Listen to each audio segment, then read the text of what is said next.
Hey guys, what's up? Welcome back to my YouTube channel. If you're new here, my name is Jen. I'm an esthetician. I also own a skincare company called Bauer Beauty. All of my social media links and all of that will be below. Today we're going to be talking about how to get rid of discoloration, dark marks, age spots, melasma, etc. All of those fall within the category of discoloration. So if that sounds interesting to you, please subscribe, keep on watching, and give this video a thumbs up, and I appreciate it. It really helps the channel out.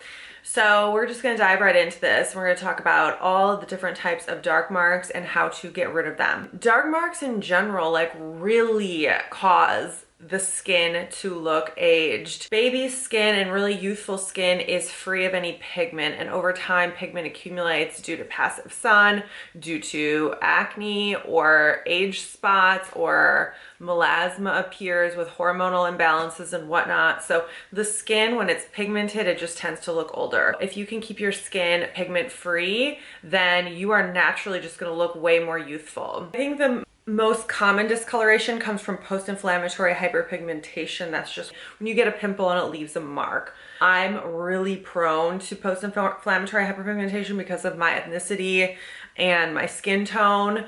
So I have dealt with this a ton. You have to treat it in a couple different ways. You have to protect it from getting worse, then you have to slightly lighten it day by day. It's kind of like a gradual process. The thing with post-inflammatory hyperpigmentation is it becomes very sensitive to the sun and it discolors very easily. So if you're in the sun, it's going to get way darker versus your other skin that's going to only get like a little darker. First and foremost, you need to really protect your skin with sunscreen. You need to find a sustainable way to reapply sunscreen. Now, I'm not as crazy about it right now because I don't have the amount of scars that I used to, but when I was erasing my scars, I really was diligent every couple hours reapplying, and I had to find methods that worked for me. For me, I like the spray SPFs. And so you got to find something that works for you, that you will actually use, that you will actually be able to pull out from anywhere you're at, no matter what you're wearing on your face, and be able to reapply your sunscreen. Find something that works for you and become obsessed with it. If you were to just do that and just use sunscreen, your marks would start fading. That's how powerful it is to protect it from the sun. But we're going to take a double action on this front, on this post-inflammatory hyperpigmentation front, and we are going to also be using alpha hydroxy acids, which again even make your skin even more sensitive to the sun. The second you start using alpha hydroxy acids, whether you're in your 20s, 30s, whatever, your skin automatically becomes super photosensitive. You don't even realize how much sun you're getting until you start thinking about it, and until you really have a lot of skin in the game. You want to start using lactic acid. For me personally, is best for brightening. Lactic acid, in my opinion, is best for brightening, and then citric acid as well. I would use a lactic or glycolic acid. I recommend this toner all the time, but this is the PCA Skin lactic acid toner called the smoothing toner because it resurfaces the texture of the skin. It also has citric acid in it as well. It also has a few other herbs, and also it has glycerin, aloe. So it's barrier restorative, but it's very strong. It's a pH of like 1.99, I believe. So your skin has to be strong and very healthy and not irritated whatsoever when you use this, but this will erase your scars, swear. Use this or any other type of lactic acid product that you want. The Drunk Elephant just came out with one. PCA has another one called the Nutrient Toner. Sunday Riley has Good Genes. Lactic acid is becoming a little bit more popular, but it's still not as popular as glycolic. But for erasing scars, this is what I recommend. Now, if you prefer glycolic, then you do you. But I do recommend at least trying lactic. You want to incorporate a lactic acid exfoliation in your routine. You also want to get a prescription retinoid if possible. If not, and you've never used a retinoid, you can try Differin as well. This is really going to also help with speeding up cell turnover and getting rid of any dark marks that you have. But those two things combined, and combined with sunscreen, that's what you need. Now, if you need something a little bit more aggressive, I recommend getting a VI peel. I like the VI peel because it's a comprehensive blend of acids, and it just is like the perfect amount of strength without being too strong or too deep, but it's a good amount of depth. I really loved the VI peel. You can find someone like a plastic surgeon or a medical esthetician that can give you one in your area. All of these methods that I told you are also going to help lighten sunspots as well, but sometimes sunspots can be a little bit more difficult. Let's talk about melasma now.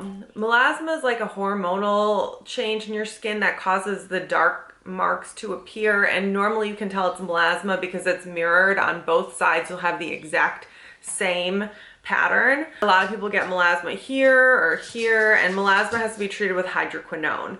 You can get hydroquinone over the counter. It is clinically shown to get rid of melasma. It's one of the only things that does, and you can use hydroquinone for a couple months at a time, but then you have to take a break.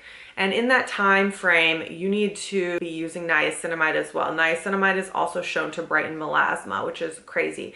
Niacinamide is also shown to brighten post-inflammatory hyperpigmentation, and it's also barrier restorative, so you can use it while you're using the lactic acids, while you're using the glycolic acids for the acne scars and sunspots. So, you know, during that routine as well, you can use it with your retinoid, you can use it with your acids. So I recommend incorporating a niacinamide serum no matter what path you're going down here, whether it's the melasma hydroquinone path or whether it's the alpha hydroxy path. Niacinamide is good either way, and it also plays well with others because it restores the barrier. Super brightening. It's clinically shown to brighten as well as hydroquinone in some cases. The studies that are done with niacinamide are done with a concentration of 5%, okay? So everyone getting 10% niacinamide, you know, that if that works for you, that's fine. But 5% is the recommended dose, and that is what is in my niacinamide, the Bauer Beauty My Niacinamide Serum. You can find that on Amazon or my website. I think both are linked below, but that is the ideal concentration to avoid any irritation or like counteractive results. Like sometimes if you use niacinamide in too high of a concentration, you can damage the skin or dry it out or irritate it or cause it to be more oily. Niacinamide with everything. And then obviously you need to be wearing sunscreen, especially when you're using all of these special ingredients that I told you today. But the most important thing is consistency. Consistency is king with any skincare routine. You're really not going to see any overnight changes unless you go get a chemical peel, and then you'll see really big changes within like 10 days or so. I remember when I first got a VI peel, oh my God, I felt like it took 10 years off my skin. It was insane. So yeah, that's really important. That is my recommendation on how you get rid of dark marks and sunspots, and you just need to continue to stay out of the sun. And don't forget this area, okay? You do not want to be that person who has pigment here and no pigment here. It's just unattractive. Fuck the fact that it makes you look older, whatever. It's just not cute. You want to have like a nice, clean aesthetic from your head to your décolletage, okay? So that's my advice on dark spots. I hope this was helpful, and I hope to see you guys in my next video. Bye.